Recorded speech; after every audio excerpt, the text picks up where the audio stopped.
The child separation policy is a sad story of dysfunctional borders, distressed children, and damaged brains.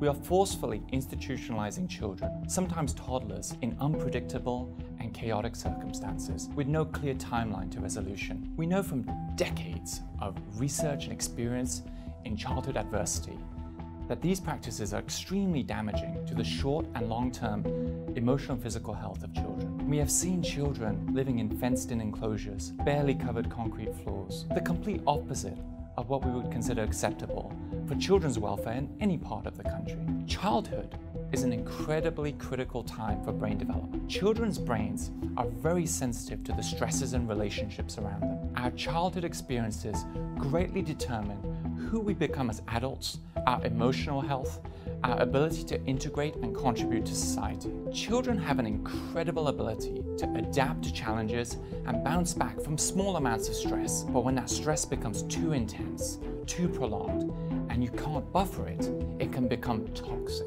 It's this type of toxic stress that can cause changes to children's brains, immune systems, and hormonal balance. These changes can, for example, rewire the fear and stress centers in the brain, causing these children to exhibit symptoms of post-traumatic stress disorder and be at greater risk of developing depression, anxiety, and drug use in the future. These traumatizing experiences can even cause abnormal levels of inflammation and even result in genetic changes in these children. Not only are we throwing this toxic stress at them, but we are also taking away their primary means of coping and dealing with the stress, namely the supportive relationship of their parents. The relationship between parent and child is one of the most biologically important, bearing in mind that many of these children will have already had life challenges that can make them extra vulnerable to the effects of this policy. These damaging effects may cause long-term and potentially lifelong changes in these children, affecting who they are now and as adults. We also have to think about the horrible experience these children will have in the short term and the behaviors that may change with crying, changes in sleep and appetite, anger, and other behavioral changes.